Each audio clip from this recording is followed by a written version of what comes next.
For as long as I can remember, I treated silence like it was something dangerous. My house was never quiet. There was always a television somewhere, a radio in the kitchen, phone conversations that went on longer than they needed to. I convinced myself that all this noise meant I was living a full life. Then Helen died, and suddenly, my house became the quietest place on earth. I remember sitting at the kitchen table 3 weeks after the funeral, staring at cold coffee I'd forgotten to drink. The only sound was the old wall clock ticking, the same clock Helen's father had given us as a wedding gift 46 years ago. And in that moment, something hit me hard. I wasn't afraid of silence. I was afraid of what silence would force me to see. I was terrified of finally meeting myself without all the distractions. That morning changed everything. At 71 years old, I began a friendship with silence. And honestly, it saved whatever was left of my life. If you're somewhere past 60 or 70, maybe you know this fear. That uncomfortable feeling when the house gets too quiet.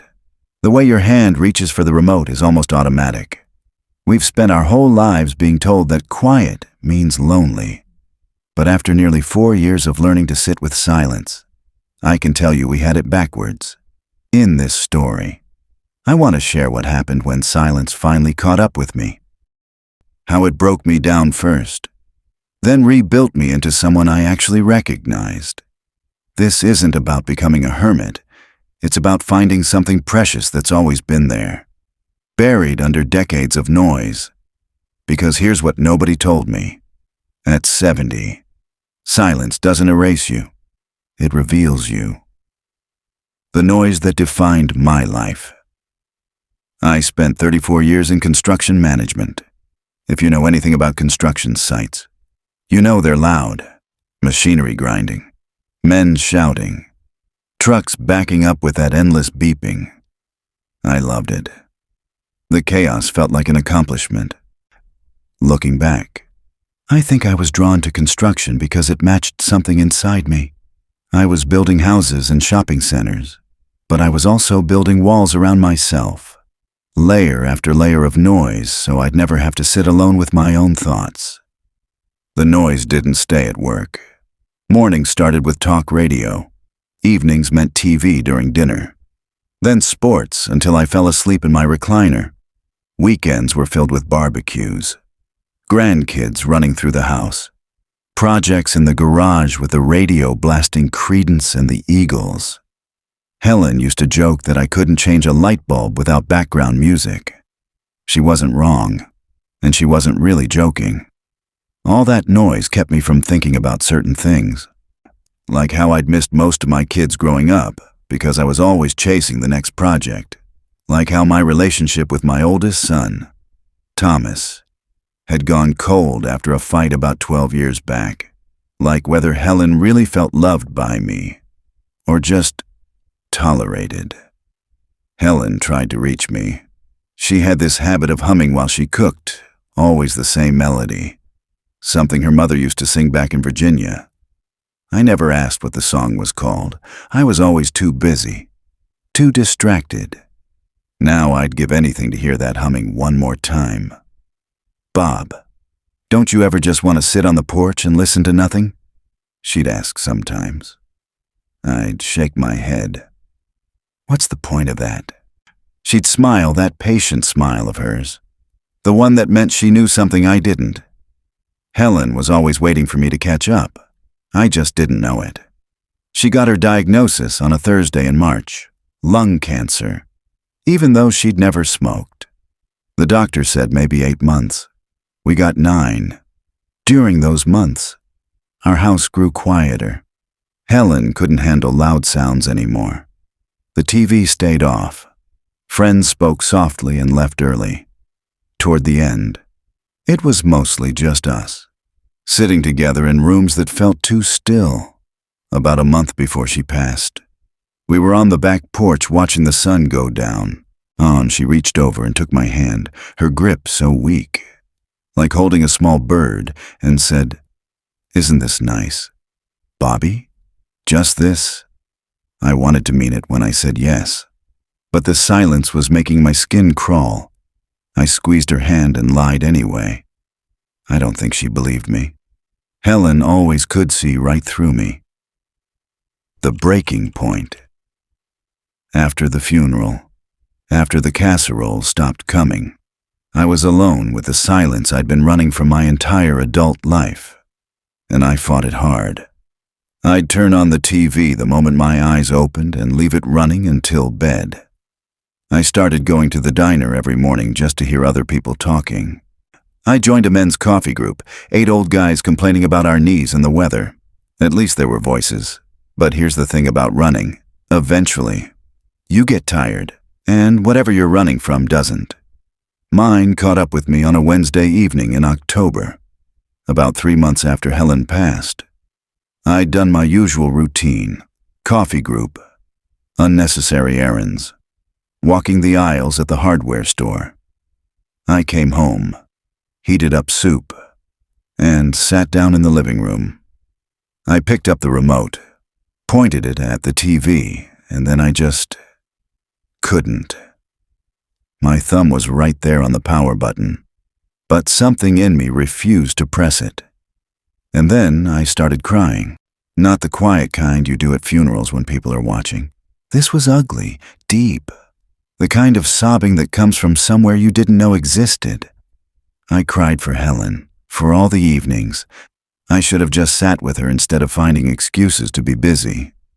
I cried for Thomas, whom I hadn't really talked to in almost 12 years, not since I told him his business idea was foolish and he'd never amount to anything if he kept chasing dreams.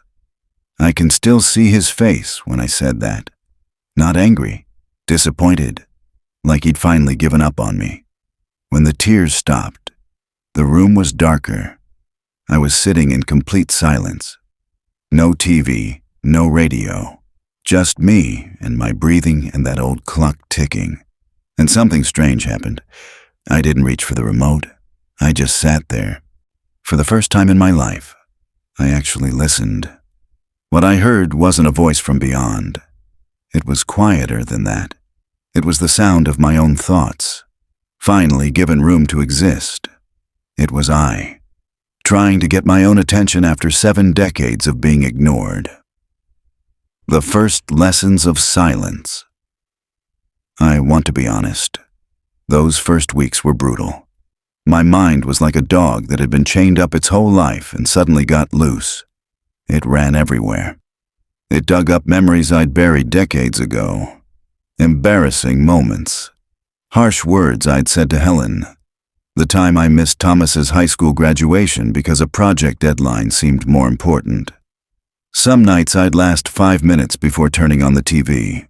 Other nights I'd feel absolutely nothing. No insights. No peace. Just boredom and a sore back. I'd wonder if this whole silence thing was something I'd made up to feel better about being alone. But I kept trying. Not because I'm disciplined, but because I didn't have anything else. Helen was gone. Thomas wasn't speaking to me. Silence was the only thing that showed up every day. So every evening, I'd sit in Helen's old chair by the window. It still held a faint trace of her lavender perfume. And just be there. Slowly. Things began to change. First, I started hearing sounds I'd never noticed. The house is settling. Birds outside, cardinals. I learned later. The refrigerator is cycling on and off, like I'd been wearing earplugs my whole life. Then I noticed my thoughts differently. Instead of getting swept away, I could watch them come and go. A worry would pop up about whether I'd locked the car. And instead of checking for the 3rd time, I could just notice it. There's that thought again. And it would drift past. But the most surprising thing was the memories. Not the painful ones I'd dreaded, but quiet ones I'd forgotten. Helen laughed at our old cat Murphy, who used to chase his tail until he fell over. I hadn't thought about Murphy in decades. Thomas, as a little boy, maybe 6, showed me a crayon drawing of our family at the beach. He'd drawn me twice as big as everyone else. Because you're the strongest, Dad. I barely glanced at it. I was late for something. My own father, gone 40 years now, taught me to fish at the lake in Minnesota. We'd sit in that boat for hours without speaking. At the time, I thought that was boring. Now I understand he was trying to teach me something about silence. These memories came with a sweetness I hadn't expected. Yes, there was grief, but there was also gratitude. I'd had these moments. They were mine, and somehow, in all the noise, I'd forgotten they existed. Silence was giving them back to me. Silence and self-discovery. About 3 months into my practice, something unexpected started happening. I began having conversations with myself. I don't mean hearing voices. I mean that in the silence. I could finally hear the different parts of myself that had been trying to speak for years. There was anger in there, a lot of it, more than I expected. Anger at Helen for leaving, even though I knew that wasn't fair. Anger at God. Anger at Thomas for staying away, even though I was the one who drove him off. And fear. Fear of dying alone. Fear of being forgotten. Fear that I'd reach the end without understanding what any of it meant. And, underneath everything, bone-deep tiredness. 70 years of being the strong one, the provider, the guy who had it all figured out. But there was something else. A small, quiet part that was just curious. I wanted to understand without judging. In the silence, I could sit with all these parts. The angry part, it turned out, was really just hurt. The scared part needed reassurance that it was okay to be afraid. The tired part just needed to hear, yes, this is hard. You can put it down now. I started writing in a cheap notebook. Letters to Helen, telling her things I wished I'd said. Letters to Thomas, just to understand what I actually felt. Letters to my younger self. One night, I wrote, I spent my whole life trying to be impressive when all I really wanted was for someone to actually know me. When I read that back, I cried. But these tears were different. They were tears of recognition, of finally meeting someone I'd been avoiding for 70 years. Rebuilding relationships through inner silence. Here's something I never expected. The more comfortable I got with silence, the better I got with people. My son Thomas and I hadn't really talked in almost 12 years. It started with a disagreement about money. He wanted to borrow some to start a recording studio and teach music to kids. I thought it was impractical. The last thing I said before, 12 years of near silence. You'll never amount to anything with that attitude. I told myself it was tough love, but I was just scared he'd fail, and I wouldn't know how to help. The look on his face, not angry.